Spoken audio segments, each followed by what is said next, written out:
Quantos mil vocábulos de origem índia existem hoje nos dicionários brasileiros? São milhares, de 10 a 50 mil. É uma estimativa um pouco variável. Se nós considerarmos aí a toponímia brasileira, os nomes dos lugares... Apinagés, Apiacá... Exato. Se nós considerarmos essa microtoponímia, isso realmente vai aí pelos milhares de termos, Agora, né? Vamos falar de coisas que podem ficar mais explícitas, por exemplo, toponímia, esses nomes índios nos lugares, eles são mais explícitos que os portugueses, por exemplo. Isso significa, por exemplo, que Avenida Tatuapé é o nome mais explícito que Avenida Salim Farah Maluf? Sem dúvida alguma. Sem dúvida alguma. Tatuapé, caminho dos tatus. Isso nos coloca diretamente em contato com realidades primitivas, com o nosso inconsciente selvagem, com alguma coisa que está no coração do Brasil, o caminho do tatu. Que coisa mais linda que é isso, não é? Uma floresta dentro de São Paulo, isso nos remete a essa época prístina de São Paulo, do Brasil, em que essa cidade era cheia de florestas, de caminhos no meio da floresta, cheia de sonhos. Né? Temos mais um louco provocando as coisas. Né? Que história é essa que você está ensinando tupi para os índios da Paraíba? Pois é, essa é uma das experiências mais ricas da minha vida. Os índios da costa leste do Brasil, quase todos, né, perderam o seu idioma nativo, só falam o português. Nós temos índios extremamente aculturados na costa leste. São índios assim que não fazem mais, que não têm mais aquele perfil de índio primitivo, como tem os índios do interior do país, do Amazonas, né, do Xingu, não tem mais esse perfil. E esses índios agora, um grupo muito importante, que são os potiguaras, são os grandes senhores da Paraíba, os índios mais tradicionais do Nordeste, esses índios também falavam tupi no passado. E há alguns anos eu fui procurado justamente para que eles pudessem resgatar essa língua. Quem chamou? Eu estive lá, dei uma palestra na Assembleia Legislativa lá de João Pessoa, da Paraíba, e lá estavam as lideranças indígenas. Naquele momento, o ideal antigo deles de recuperar a sua língua... Veio à tona. Veio à tona. Aí foi algo fascinante, porque eu também me encantei por esse projeto, algo que me apaixonou e que me apaixona ainda.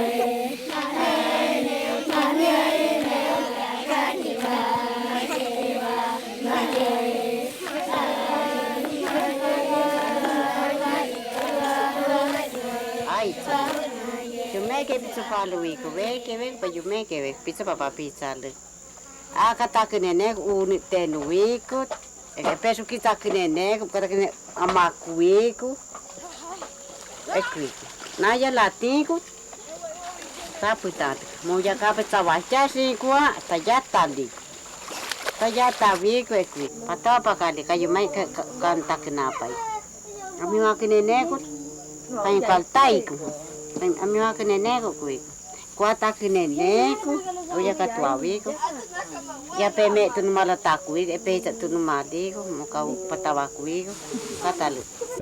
Eu vejo que antigamente, no meu tempo, a gente ia para uma escola e tinha um professor que era um pouquinho severo. Hoje aqui, como você está falando de São Caetano, se um professor chamar a atenção de uma criança, a mãe já vai lá brigar com ele. Trata assim meu filho, porque não sei o que, quando...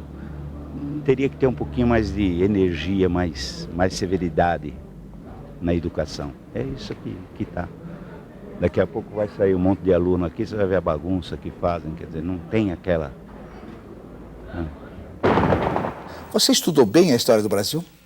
Estudei bem e acho que por isso hoje eu consigo entender o que o Brasil é. Aos olhos de um índio, como é que você vê o Brasil de hoje? Eu vejo o Brasil um país em crise, porque ele não tem os referenciais, ele está perdendo os referenciais da sua própria história. Você já viu o Brasil sem estar em crise? Não vi, mas é o que eu falo, essa crise que eu falo é uma crise diria, de raiz, né? É uma crise que tem transformado um pouco o Brasil num país que não honra a sua própria história, não honra a sua própria gente. Os brancos estão incomodando vocês? Já incomodaram mais. E agora? Agora incomodam menos, mas continuam incomodando naturalmente porque tem olhos gordos nas nossas terras, mas já foram muito mais ferozes. E nós os vencemos, né? Você falou uma frase que eu quero que você explique melhor. Os estrangeiros vêm aqui aprender tupi porque já estão cansados do American Way of Life. É verdade. O tupi realmente ele participa de uma dimensão de sonho, de utopia, sabe?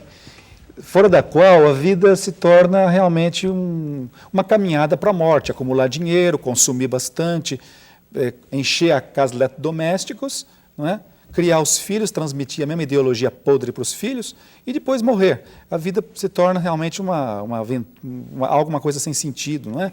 Sem nenhuma dinâmica, sem nenhuma criatividade. Causa perdida. Causa perdida. E o tupi está nessa esfera de criatividade da vida, essa esfera de sonho, de utopia, dentro da qual as coisas têm um sentido. Quanto tempo você dá para acabarem os índios? A grande questão, a questão toda é que os índios não vão acabar. Acreditava-se nisso no passado, que os índios fossem acabar realmente. A população indígena diminuía assim a passos largos, né? E agora? Agora, em razão de novas conquistas no campo da medicina e melhoramentos, muitas melhorias que as aldeias foram conhecendo em termos de saúde, né? A população indígena tende a crescer. Quer dizer, os índios vão nos acompanhar no século XXI, estão conosco. A questão toda é que fisicamente eles vão existir, o problema todo é que a sua cultura é que tende a se enfraquecer. E é contra isso que nós temos de lutar. No que o seu tupi já serviu para o cinema? Nós participamos do Hans Staden, né? Eu fiz a versão tupi do filme Hans Staden. Foi uma experiência também. Fracasso.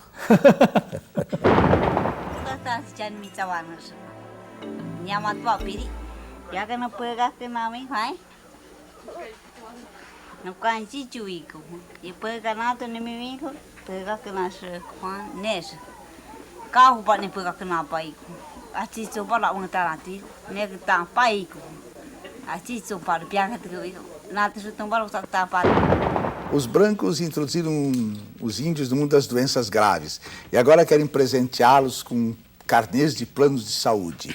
Isso é honesto? É típico, né? É típico de quem tira tudo, né? Depois que você tira tudo, você quer fazer caridade. Isso é o que é o Brasil, né? Na verdade.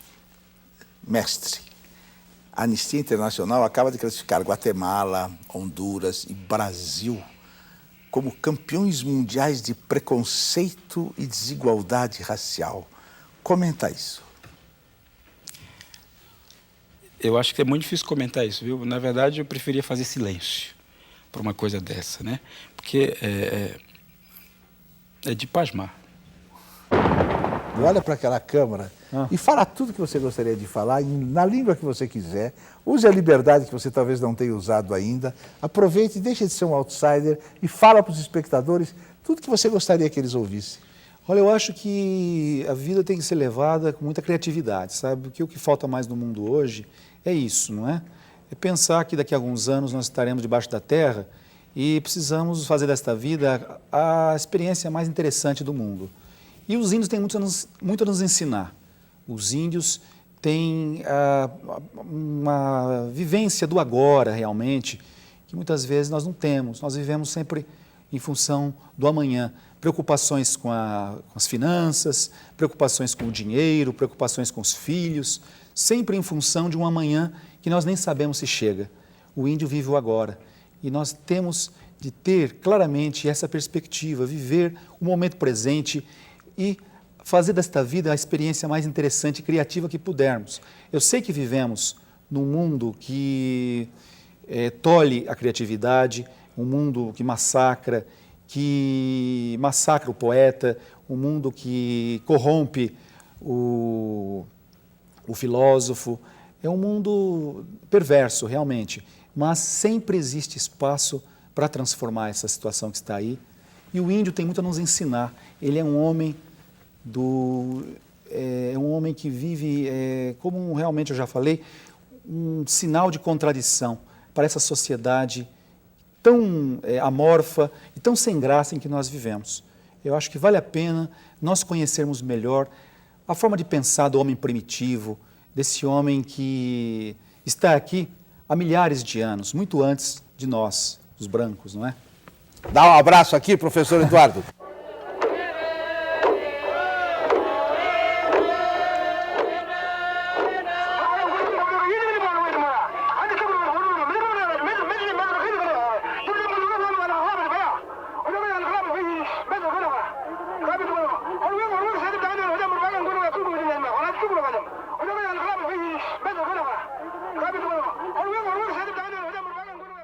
Todas as coisas cujos valores podem ser disputados num cuspe à distância servem para a poesia. O homem que possui um pente e uma árvore serve para a poesia. Terreno de 10 por 20, sujo de mato, e os detritos que nele gorjeiam, como, por exemplo, latas, servem para a poesia. Há coisas que levam a nada têm grande importância.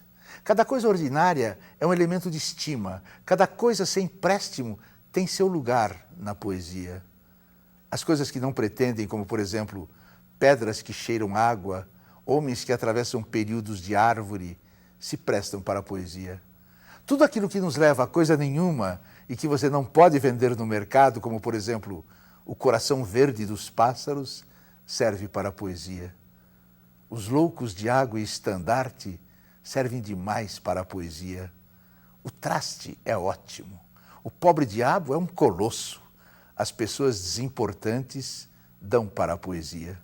Qualquer pessoa ou escada, o que é bom para o lixo é bom para a poesia.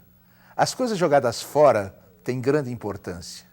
Um homem jogado fora também é objeto de poesia. Aliás, saber qual o período médio que um homem jogado fora pode permanecer na terra sem nascerem em sua boca as raízes da escória também dá a poesia. Tudo aquilo que a nossa civilização rejeita, pisa e mija em cima, serve para a poesia.